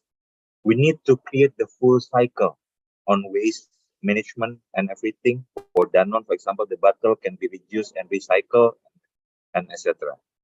By all means, in this discussion, we need to continue to find the better way to solve and to fasten the target of achieving net zero emission. I think that's all for me. And then from Bu Elim, please, Bu. Maybe Bu Elim wants to add something. This is about the carbon tax, right? I think Yes. similar. I think preparing this is should be coming from the government, but of course we as an industry or the private sector ready to I mean, yeah, if the government already set the how much the carbon tax will be implemented with the certain threshold for each industry, I think that should be prepared. The second thing about the carbon pricing, which is what our keynote speaker Ibu Mari just now said that this is two that should be correlated, and I think carbon pricing should be also set, and how we can also use this as a part of our preparation for the transition to the technology, because we need those two to be implemented together, and how we can use this opportunity also to enter the market and get the money to be used to protect the conservation, which is of course helping to achieve the NDC, and in the same time also we can some kind like an offset within our industry and also within the country itself, and also in parallel each industry should be continue to do some efficiency, etc. Going to the long, that's medium term, and long term again, like what I said, that we have to think together, because of cannot be only one party. This is huge investment, and I think, yeah, like what Pa Brahmantia already explained, is need a lot of preparation. How we also educate our people on the ground to ready to receive the new technology, and also how ready our resources to like accept the transfer knowledge for this new technology. Yeah, thank you. Thank you, Bu Elim. Okay, I will move to Pak Karyanto. But before, I will summary the answer from Pak Brahmantia and Bu Elim before. So for the carbon credit, Pak Brahmantia said that we have to see and oversee the challenge that Indonesia have. There is a two focus, which is the geographic and demographic challenge. And from Bu Elim to say that the carbon credit needs to be implemented together. That's why we have to wait from the government's directions and policy, because if we talk about the new technology, it is need to be ready to use from others, from every parties. And if we're talking about the technologies, Pak Karyanto, the questions for you is, Danone has massive portfolio in solar PV development in its plants. Can you elaborate the capacity targets and locations for solar PV usage in Danone's plants in 2023, and what are the challenges faced to use the solar PV in the company's plants? Thank you, Pak.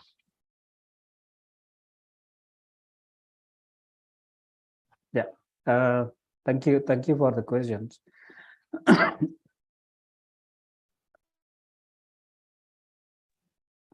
So basically, we have 25 plants.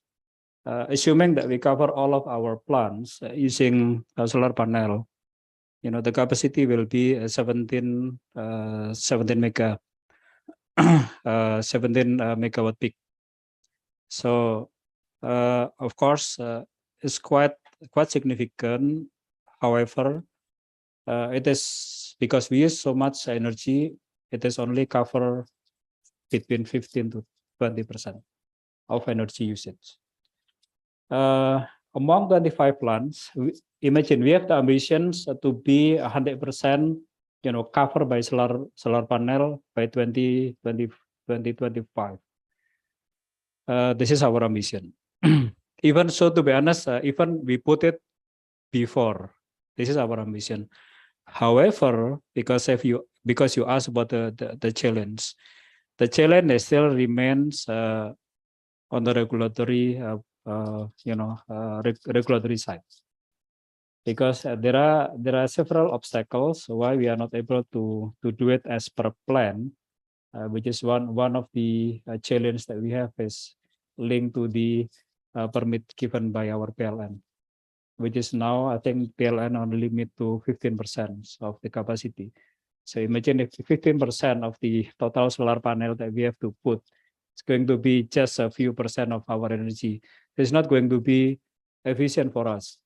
So therefore, of course, at the end, we need to continue our dialogue, discussion with PLN and also with relevant authority like the Ministry of Energy and Resources, ESDM, how to facilitate the industry to access the renewable energy.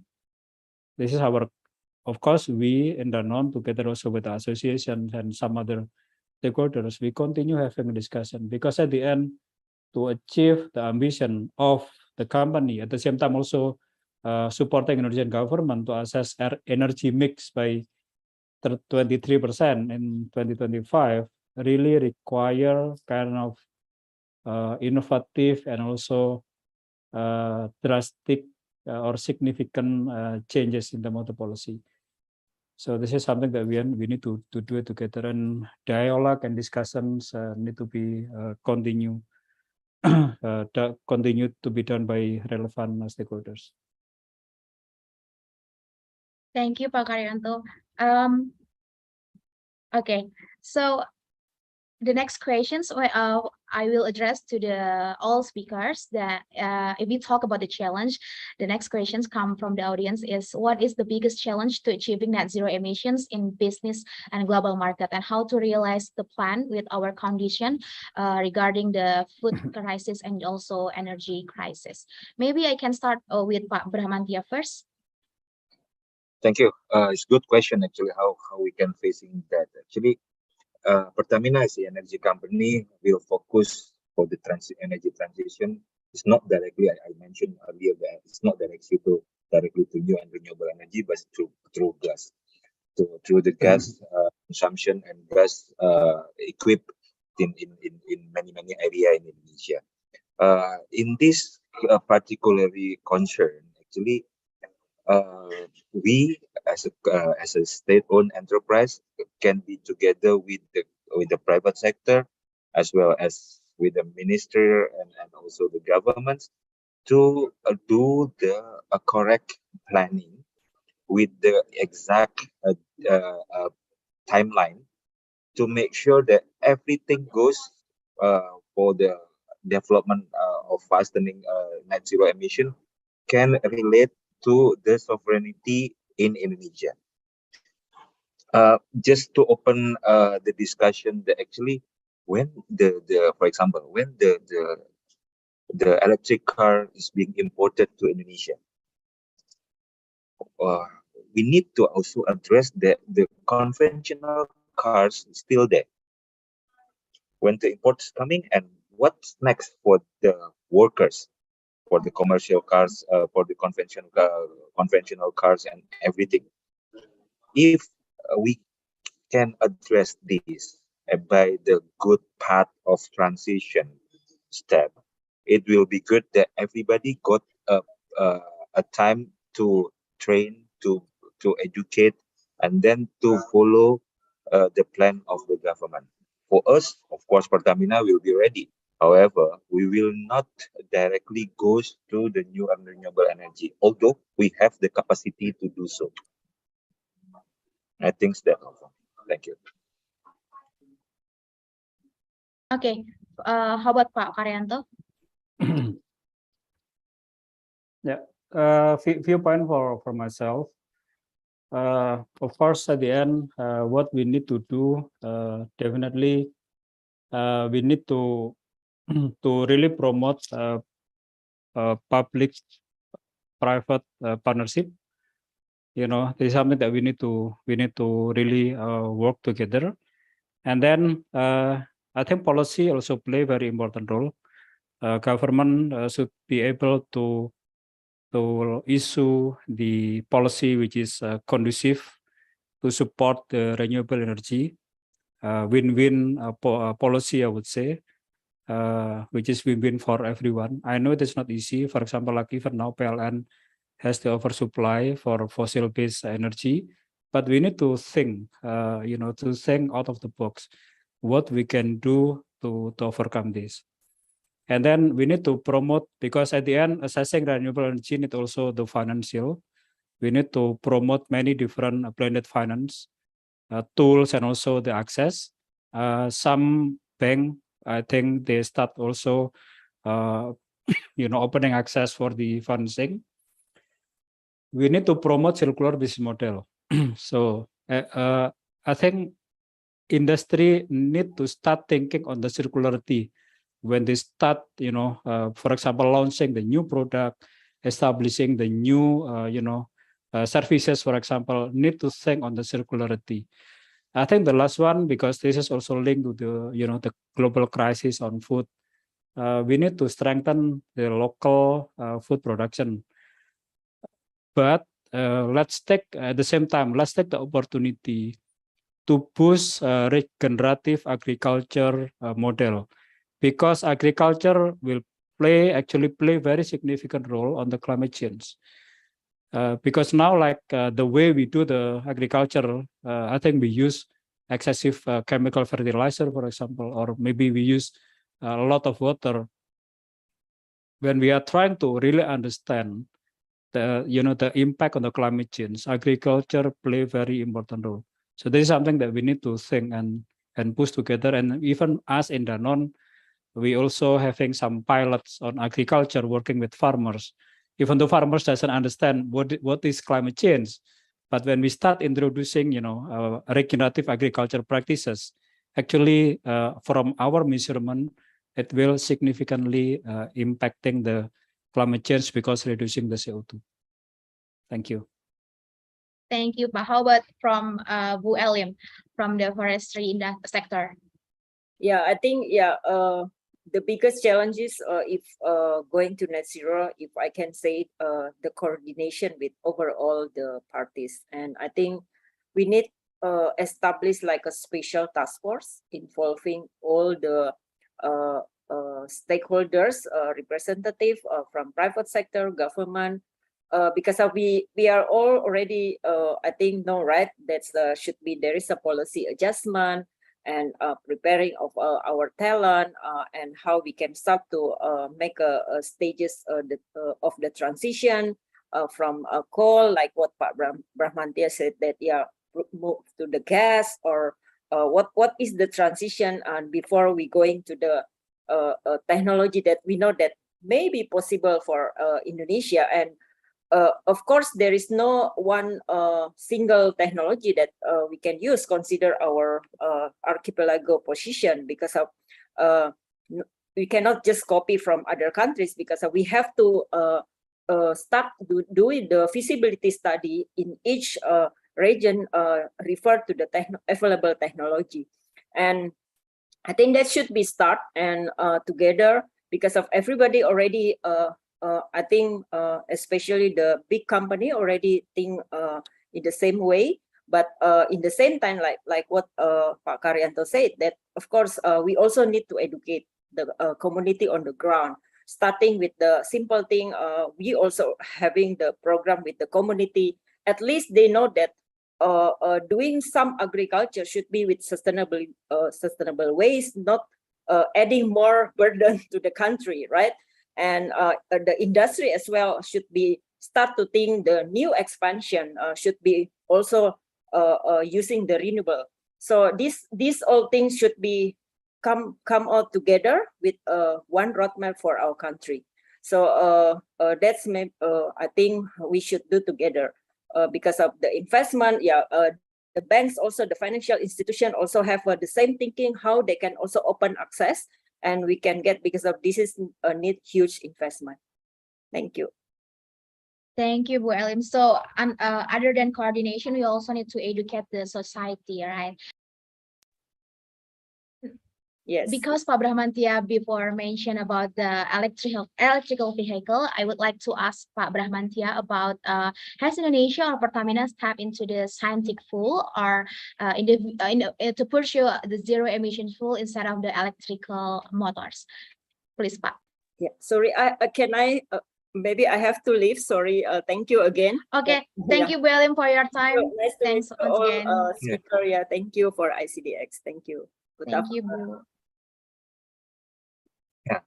Thank you, Well. Of course, to answer that question, actually, Pertamina is willing, actually, currently step up to become one of the pioneering on making the EV ecosystem. What we call is EV ecosystem, we will start by the motorbike, by setting up the battery swap station in our every fuel station in Indonesia. What we do for next is actually this need to be followed by the governments that make the standard of the battery itself. So every swap station or every manufacturers of motorcycle, electric motorcycle, can follow the use and shape of or capacity of that battery. We need together with the manufacturers, with the energy, with the what's called the mining industry, to create that roadmap. Either we can follow from the upstream to downstream, or we just make sure that actually the EV ecosystem can be developed in downstream. We are ready for that, and we are taking steps by having the collaboration with the private sector, like with Gojek and Gogoro, for make it happen. Thank you, Pak. I want to move to Pak Karyanto. Pak, there's a question for you. Has Danone tried using pyrolysis technology to produce energy from solid waste?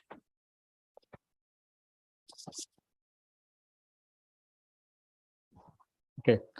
Yeah, so I think pyrolysis is one of the options that we can explore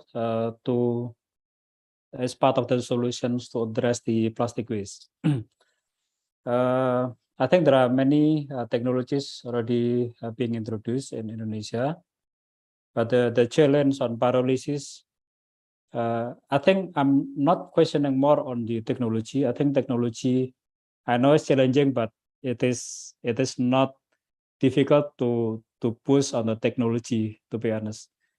The most challenging one is more on feedstock, how to be able to find the right feedstock in the water quality. I know that for the pyrolysis, I think makes sense to use low value plastic waste, how to find the right feedstock at the right quality, at the right quantity, with the continuity of supply. And this is not easy, to be honest. Why? Because I think, as I mentioned before, what is the challenge on the waste, addressing the waste issue in Indonesia? One of the challenge is on the systematic collection system. So we don't have the systematic collection system. Most of our waste, management is still following the linear model, which is, taking from the household, put it on the truck, and then dump into the landfill. So this is what is happening now. This is the reality. I know there are several initiatives like Waste Bank or TPS3R happening, but in terms of the volume, in terms of the continuity, in terms of the volume, which is required by industry who really wants to push on the pyrolysis, this is not continuously, sufficient in terms of the quantity, in terms of the quality. And then on top, we should also think about the PNL. The collection cost in Indonesia is still expensive. still costly comparing to Europe because of what I mentioned before. So this is a challenge. Of course, we are open for these options, but we need to think on how to make sure that the system will work in a sustainable way. Thank you, Pak Karyanto. So we need to make sure that the options can provide a sustainable way for the reducing emission. Okay, the last questions I would like to address to Pak Brahmantia. Pak Brahmantia, in your presentation before, you said that one of Pertamina enablers to reach the net zero aspirations is Pertamina will have an internal carbon pricing. Does it mean Pertamina will conducting trials of trading carbon between the subsidiaries, just like PLN, Pak? Exactly. Actually, we have like 6 subsidiary right now. We have like upstream, we have a refinery, we have the commercial and trading, we have a shipping, we have a gas, and we have new and renewable energy. Of course, within the capacity of the subholding, we try to accommodate once to each to be having the internal trading of our carbon, just to check how we can use this new monetary internally. So by all means, every years we will conduct this, and of course the subsidiary who can be to monetize this better will need to be to challenge, and the subsidiary who need to buy more need to be challenged itself. So basically, from the upstream, we ready to have the CCUS. For the refinery side, we will plan to have also green hydrogen and use of the used coal for the 100% renewable fuel, not using the forest not using the ordinary crude. And in our gas, currently we are focusing on the gas transportation to the household, and this for the Pertamina International Shipping, we are ready to move for the green shipping, and for the new and renewable energy. Of course, we are planned to fully dedicated on our geothermal energy to be explored in the surrounded area, and use of the geothermal energy instead of ordinary electricity, like using coal or using the fuel itself, diesel. So internal trading, we are set up to try out in the next step for Pertamina to do the trading in Indonesia, and also to do the trading internationally, and we are ready for that. Interesting. We're looking forward to that, and Pak, and we will support the internal carbon trading within the Pertamina.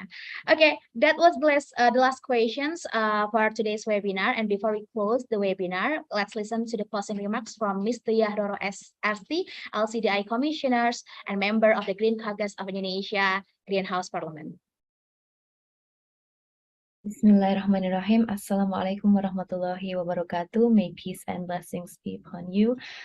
Firstly, thank you very much for including me in today's session, particularly at the B20 side event, with the focus on how Indonesia can achieve its net zero targets. I do hope that the discussions that have taken place were very productive and fruitful, and can pave way to the required action that needs to take place in order for us to achieve our overall targets.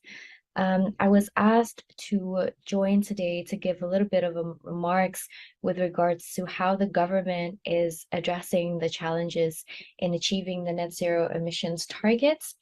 I think it's firstly important to point out that Indonesia has ratified the Paris Agreement. You know, I say this from time and time again, and I think it's really important to remind everybody that we do have, you know, a target of achieving a reduction in greenhouse gas emissions by 29% and 41% with international aid.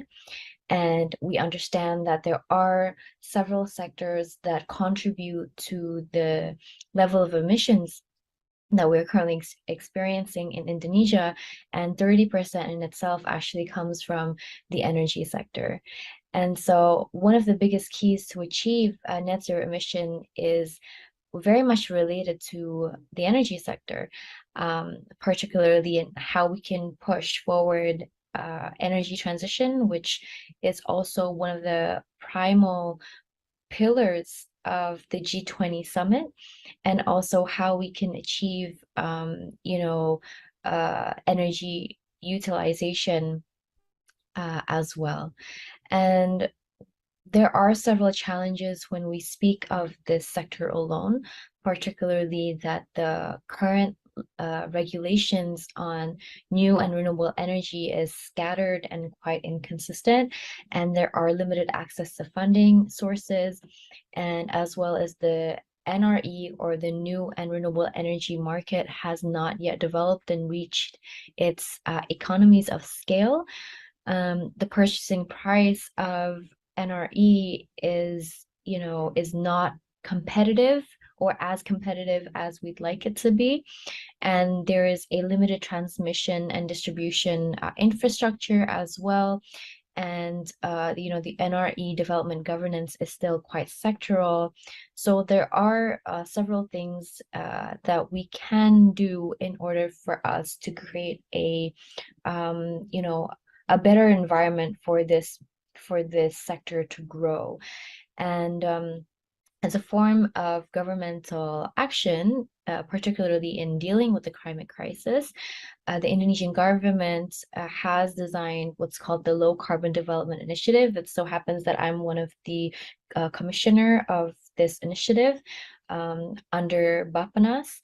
And, you know, there are several key recommendations in which we can do for us to achieve the net zero target. So for example, the energy sector is to transition to renewables by 23% by the year 2025, as well as 30% by 2045. This is quite crucial because right now, 38% of our current energy mix is very much centered on coal.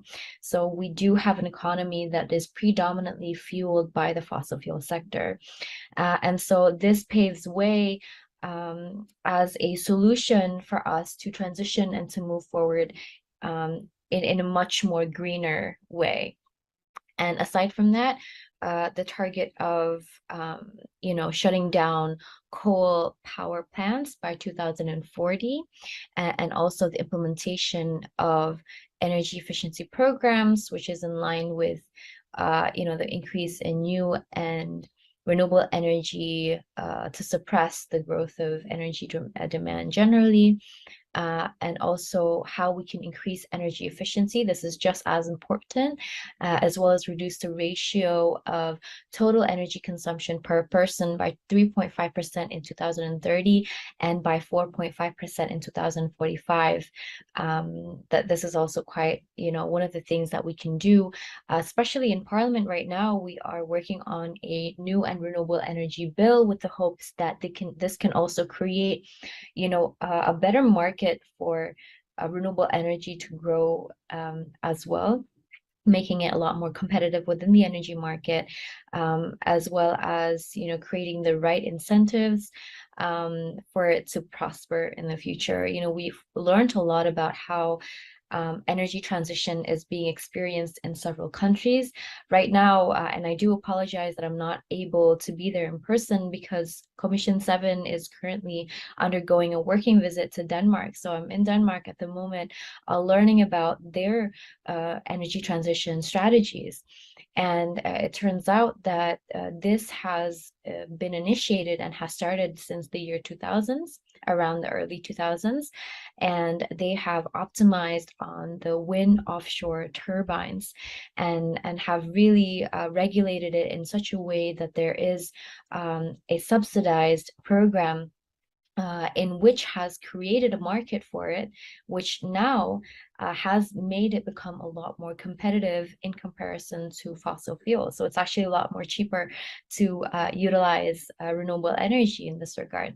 And so this is something that is quite interesting to learn about in terms of how, in terms of recognizing that every country has their own pace with regards to achieving energy transition. It's just a matter of how fast we want to do it and how fast we're able to do it. And of course, there are several complications that take place, but all in all, in terms of the political will, particularly in Indonesia, this is something worth recognizing, is the fact that there is momentum for it.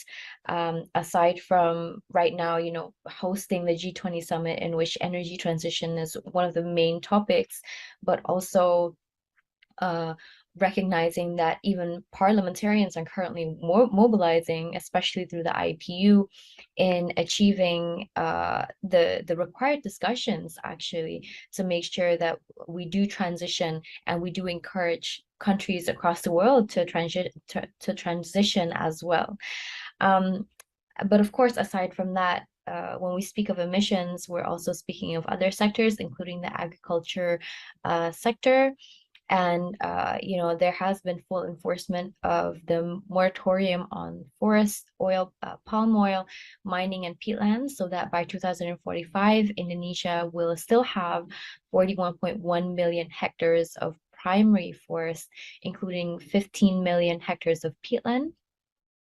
And also, there is a target of increasing land productivity by 4% per year, and that the net zero emission scenario in the land sector is able to increase secondary forest cover and protect the primary forest as well. And by 2060, land restoration efforts could increase secondary forest cover by 4.1 million hectares and protect around 3.2 million hectares of primary forest. So there's a lot of things that can be done with regards to, again, not only achieving the net zero emissions target, but also how we can create sustainable, you know, not supply, sorry, but sustainable systems within these different sectors. And lastly, within the IPPU, as well as the waste management sector, is really just more so about turning waste collection into a profitable enterprise and providing an economic lifetime to people who might otherwise have limited opportunities ahead of them. Also, how we can improve pay and working conditions to support the informal economies, contributing to tackling waste in general. And how we can create smart supply chains, you know, developing traceability systems that track recyclable waste, such as plastic, as this enters and leaves the collection center. So there's a lot of potential even within the waste management system in order for us to create a more sustainable future. And one of the things that we can do as well to encourage, you know, encourage waste management is by also creating not only an ecosystem, but providing the correct infrastructure for us to be able to push this kind of behavior. One of the problems that I personally see is that a lot of people are very inclined to want to change their behaviors, but feel as though there's not enough support from the infrastructure or the available infrastructure currently in the country. And so this is something that can also be done. And secondly, how does the government enact the right policy to push the green economy through legislation? Right now, as I mentioned earlier, we're currently working on the new and renewable energy bill. And so, as I said earlier, there's a lot of momentum with this regard. And also, I think one of the most important things as well is, again, creating that market for this to grow in the future. One of the problems that we're currently facing, again, relates back to the pricing, where the price in itself is not as competitive enough. So one of our targets at the Indonesian Parliament is to make sure that this bill is ratified just in time for the G20 summit happening in November. So that's what we're working on. There is also a law on the harmonization of tax regulations. So we are also working on a carbon pricing or carbon tax system. And this is, again, hoping for us to be able to kind of monitor the negative externalities associated to the fossil industry, and also creating a taxing system which gives some form of disincentive for the fossil fuel industry in general. And there's also a bill on the conservation of biological natural resources and their ecosystems. This is in turn we hope that this can also help in the long run. There are other legislations that we're currently working on and other commissions outside of Commission 7. So hopefully this can in turn help us to achieve our overall net zero emissions targets. So these are some of the things that I'd like to share with you today, and I do hope that the conversations in this room can continue, and that we as parliamentarians, I think it's quite important to also highlight that it's important for us to work alongside the government, given that they are the executive body. And so making sure that there is enough programs in this field, and also how we can achieve the required targets going forward. So thank you very much for your time. And I do hope that, again, we can continue this conversation onwards. Thank you.